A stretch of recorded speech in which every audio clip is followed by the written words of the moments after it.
The letter arrived on a Thursday, which Hester Vane always thought was a strange day for a life to end. Not her life, her father's. Though in the weeks that followed, she would come to understand they were very nearly the same thing. She had been in the garden when the solicitor came, pruning the roses, because the groundskeeper had quit 2 months prior, and no one had replaced him, and the garden had begun to look the way the rest of Ashfield Park looked. Tired, unkempt, like something that had once been beautiful, and was now simply waiting to be forgotten. She heard the crunch of carriage wheels on the gravel and thought nothing of it. Creditors had stopped coming in person by then. They sent letters instead. Letters with red wax seals and very precise language about sums owed and time elapsed and consequences pending. The solicitor's name was Mr. Ives. He was a small man with a large briefcase, and he had the particular manner of someone who delivered bad news so often he had forgotten it was bad. He told her in the front parlor with its holland-covered chairs and its cold fireplace that her father had died 4 days ago in a rented room in Bristol. He told her that the estate, Ashfield Park, the house she had grown up in, the house her mother had planted those roses in, had been used as collateral against a debt her father had accumulated over the course of 3 years. He told her the debt had been purchased, and he told her the name of the man who now held it, Lord Weston Grey, the Duke of Morcaster. Hester did not recognize the name. She said so. Mr. Ives looked at his hands. "He is not much known in London society, my lady. He keeps largely to his estates in Northumberland. He is, however," he paused, "he is the principal landowner in the northern counties, perhaps the wealthiest man in England outside the peerage of the crown." Hester thought about the roses.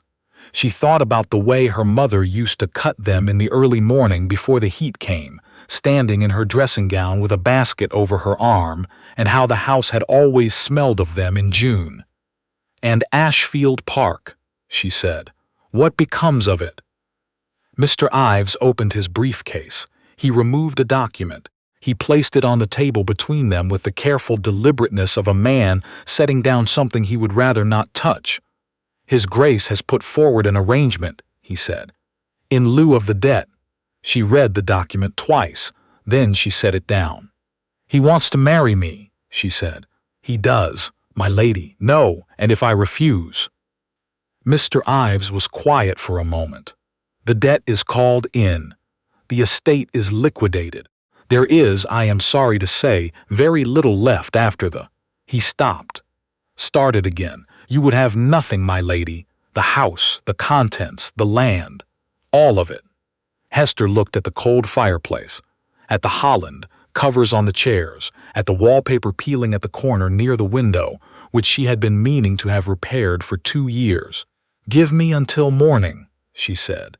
She did not sleep. She sat in her mother's chair in the bedroom that still smelled faintly of her mother's perfume, though it had been 11 years, and she thought about what it meant to have no choices. She had been raised to believe that a woman's choices were narrow but present. You could choose whom to marry, within reason. You could choose how to manage your household. You could choose, within the limits of decency and expectation, who you wanted to be. Her father had taken even that. By morning, she had made her decision. But it was not the one Mr. Ives expected. She wrote 2 letters. The first to the Duke of Morcaster's solicitor, declining the arrangement and requesting 60 days to settle the debt by other means, a fiction, but one that would buy her time. The second to her father's former housekeeper, a woman named Mrs. Corby, who had left service at Ashfield Park 5 years ago and gone north to her sister's family in Alnwick. The reply from Mrs. Corby came in 10 days. There was a position available, she wrote, at Morcaster Hall. The household was large, and the staff frequently changed, as the Duke was particular about his house and had been known to dismiss staff for inefficiency. The current position was for an under-housekeeper. References would be required. Hester had spent the better part of a week constructing those references. She was not proud of it, but she was practical, and she had decided that if she was going to lose everything, she was at least going to understand why. She arrived at Morcaster Hall on the 14th of October, in the second year of what had been a very long autumn. She gave her name as Hester Vane, her mother's maiden name, close enough to her own that she would answer to it naturally. She said she had been in service in Shropshire. She said she was 24 years old and had no family to speak of. The housekeeper who interviewed her was a woman named Mrs. Fallow, tall and gray-haired, and possessed of the particular stillness of someone who had been managing large houses for so long she had become part of the architecture. She looked at Hester's references. She looked at Hester. She asked several questions in a precise, unhurried way. Then she said, "You'll start Monday. The hall has 43 rooms in regular use. You'll be responsible for the east wing." Hester said, "Yes, Mrs. Fallow." She did not see the Duke for 11 days. Morcaster Hall was not what she had expected.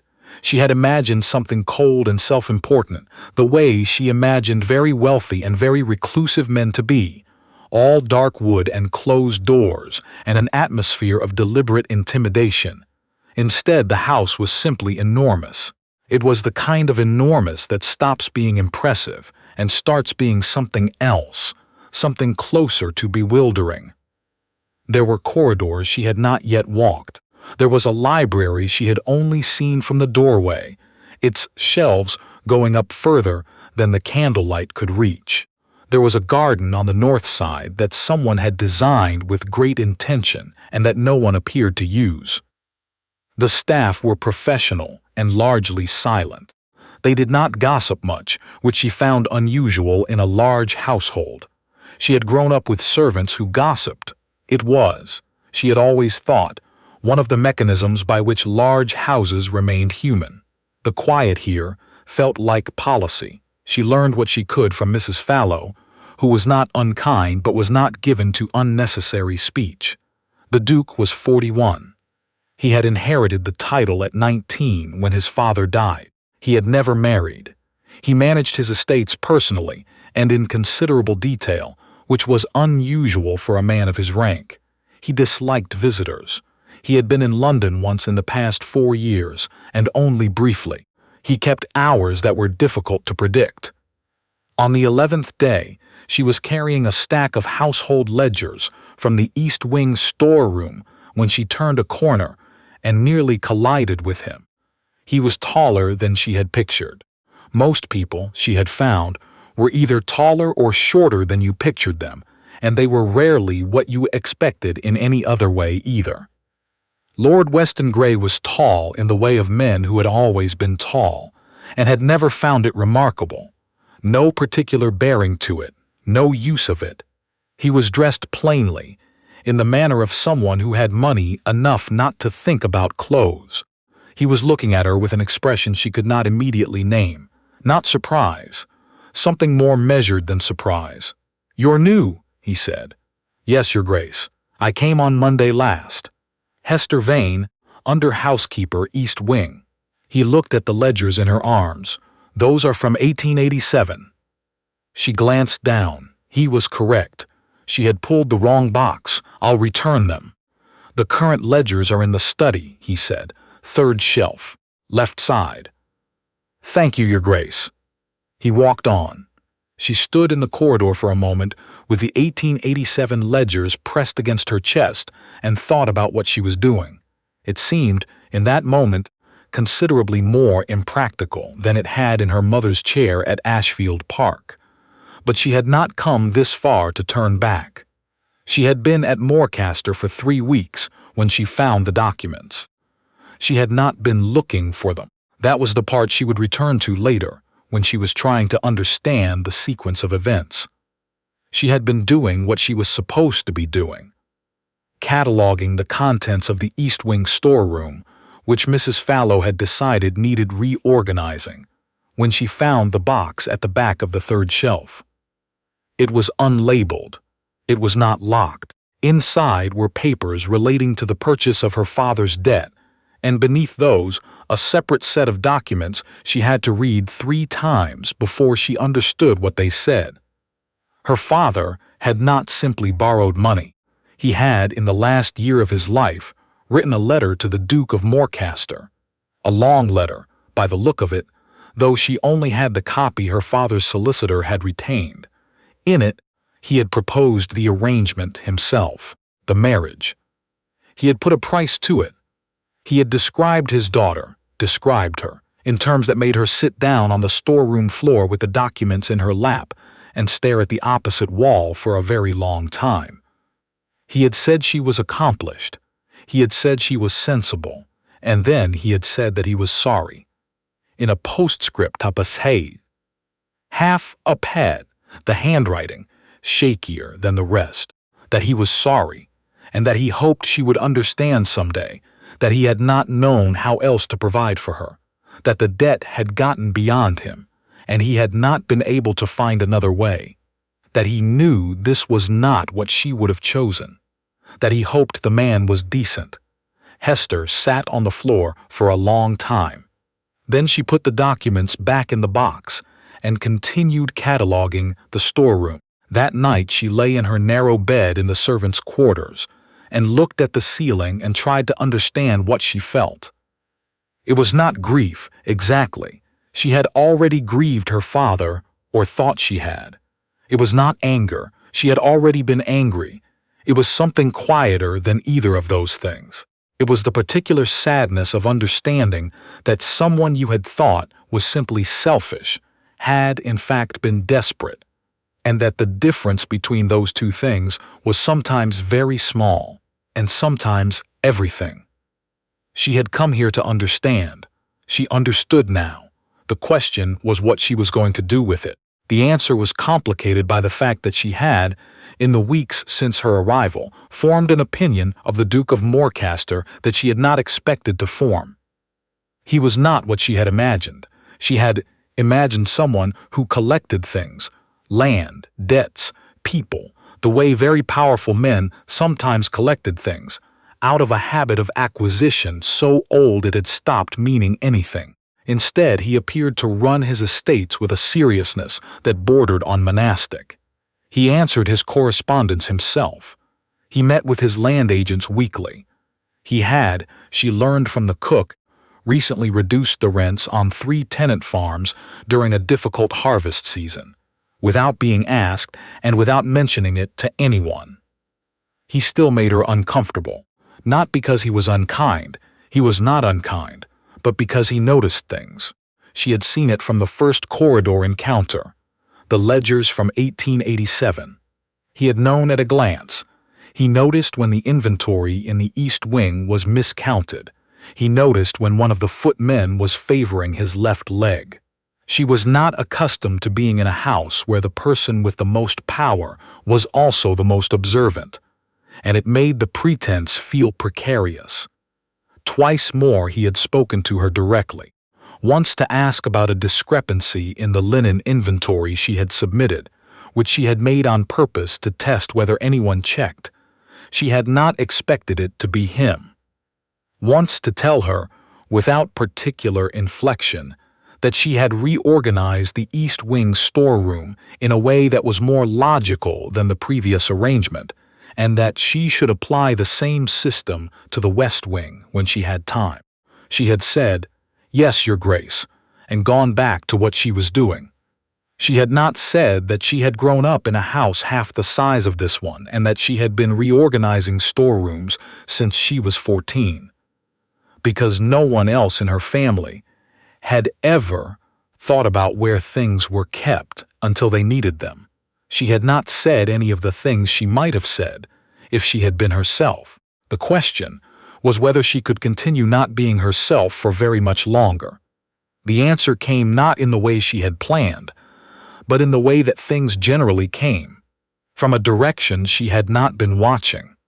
His name was Mr. Caswell.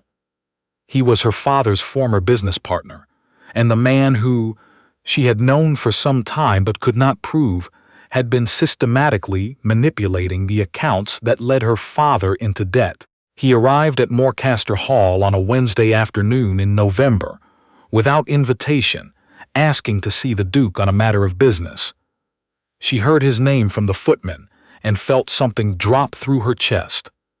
She stayed very still in the doorway of the linen room and watched him cross the entry hall. He had not seen her. He did not know she was here. That was the one advantage she had, and she understood in that moment that she would have very little time to use it. She went to the study. The Duke was at his desk. He looked up when she came in without knocking, and she saw the particular stillness in his face of a man exercising patience. "Hester Vane," he said. "Not a question." "I need to speak with you," she said. "About your visitor, before you see him." He looked at her for a moment that felt longer than it probably was. "Close the door," he said. She told him everything. She did not plan to, exactly. She had planned to tell him enough to warn him about Caswell without revealing who she was. But standing in that study with its tall windows and its precise shelves and the afternoon light going gray outside, with a man who noticed the year on ledgers watching her with that particular quality of attention, she found she was tired of the partial truth. She told him her name, her real name. She told him about her father's letter, which she had found in the storeroom, which she suspected he did not know she had found. She told him about Caswell and the accounts and what she believed had been done.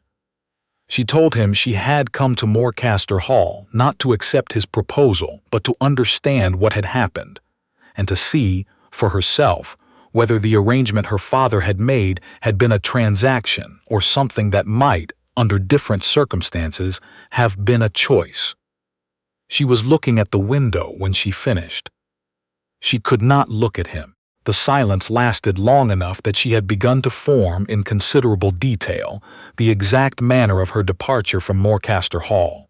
Then he said, "I received your father's letter in August." She turned. "I had my solicitor investigate before I agreed to anything. The debt was real. The mismanagement was real." He paused. "Caswell's role in it was also apparent, if not provable. I have been gathering documentation for some time." She stared at him. "You knew. I suspected." He set down his pen. "I agreed to the arrangement your father proposed because it was the only legal mechanism by which I could acquire the debt and remove it from Caswell's reach before he found another way to use it against whatever remained of your family's estate." He looked at her steadily. "I had not intended it as a binding proposition. The 60-day delay your solicitor requested suited me. I was waiting for the documentation to be complete." Hester sat down in the chair across from his desk without being asked. "You were never going to enforce it," she said. "No." "Then why not simply say so?" "Your solicitor is not entirely trustworthy," he said. "He has an arrangement with Caswell. I did not want the situation disclosed until I had what I needed." She thought about the storeroom, about the documents in the unlabeled box. "You left those papers where I would find them." He was quiet for a moment. "The storeroom needed reorganizing," he said, "and you are considerably more observant than most of the people in this house." She looked at him for a long time. He did not look away. "That is a very strange way to tell someone the truth," she said finally. "I was not certain at first whether you were here as yourself or as someone else, or what you would do with the truth when you had it. And now I would like to know," he said, "what you intend to do with it." There was something in his voice that was not entirely about the documents, and she understood it, and it startled her, not because it was unwelcome, but because she had not prepared for it. She thought about what she had come here to find. She had come to find the shape of a man she had been told to marry without being asked. She had found, instead, a man who had been doing, in his particular silent and methodical way, the same thing she had been doing, trying to understand the situation well enough to make it something she could live with honestly. That was not what she had expected. That was not what she had prepared for at all. "I need to think," she said. "You can have until morning," he said, and something in the way he said it, not unkind, not pressuring, simply an echo of what she had asked for once before through a solicitor's letter, made her understand that he had known who she was for some time. She stood.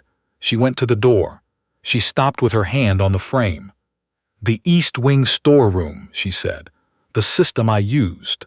It's the same system my mother used at Ashfield Park. She said the only way to know what you have is to know exactly where everything is." She did not turn around. I think she was right about more than storerooms.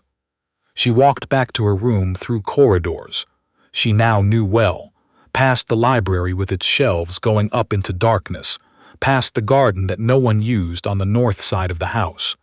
She did not sleep for a long time, but it was a different kind of wakeful than it had been at Ashfield Park in her mother's chair, with the smell of perfume and the cold fireplace and the sense that every door was closing. This felt more like a door that had not yet opened. She went back to the study in the morning. She knocked this time. He said to come in. The documentation against Caswell was laid out on the desk between them, and they spent the better part of 2 hours going through it. She knew more about her father's accounts than she had realized, having spent years watching numbers that never quite added up, and what she knew and what he had gathered together formed something complete and usable in a way neither had managed alone. At noon, Mrs. Fallow brought tea and set it on the side table without comment, which Hester suspected meant Mrs. Fallow had known considerably more than she had let on for some time. At 1:30, he said, "I would like to write to your solicitor," she said. "Which one?" "A new one," he said. "I have someone I trust. I would like to begin the process of returning the deed to Ashfield Park to your name directly, separate from any other arrangement." She looked at him across the desk, across the documents and the cold tea and the gray November light. "Separate from any other arrangement," she said. "Yes." He met her eyes. "What happens after that should be decided by you. Without a debt involved, without a clock on it." He paused. "Without anything involved except whether you would like it to." Hester thought about the roses at Ashfield Park. She thought about her mother in her dressing gown with the basket, cutting them in the early morning. She thought about how strange it was that a house could hold so much of a person long after the person was gone. She thought about this house, too. Its 43 rooms, its library, the garden on the north side that no one used and that she had on 3 different mornings walked through before the household woke, because there was something about the particular stillness of an untended garden that she had always found honest. "I walked in your north garden," she said. 3 times. "I should have asked." "You should have," he said. But she almost smiled. She didn't quite. "I'll stay through the end of the month," she said. "In my current position. There's still the West Wing storeroom." "There is," he agreed. "After that." She stopped. "After that, I'll tell you." He nodded once, the kind of nod that was not agreement exactly, more like acknowledgement. Like someone noting a position carefully. She went back to the East Wing. She returned the correct ledgers to the correct shelf. She opened the window slightly, because the room was stuffy, and the cold air came in carrying something that might have been wood smoke from the tenant farms, or might have been the first suggestion of snow. She stood there for a moment with her hands braced on the sill and looked out at the northern countryside, which was the color of pewter and oak and the particular gray-green of fields in November. She did not know what happened after the end of the month. She did not know what she would tell him. She did not know very much at all, which was, she found, not entirely unpleasant. She knew the West Wing storeroom needed doing. She knew she could tell him the truth from now on. She knew the roses at Ashfield Park would need someone to cut them in June, and that whoever it was, she intended to have some say in it. She pushed off from the sill. She picked up her ledger. She went to find Mrs. Fallow, who was not surprised to see her, and together they walked the length of the west corridor, taking inventory of what was there and what was missing, and what had simply been in the wrong place all along.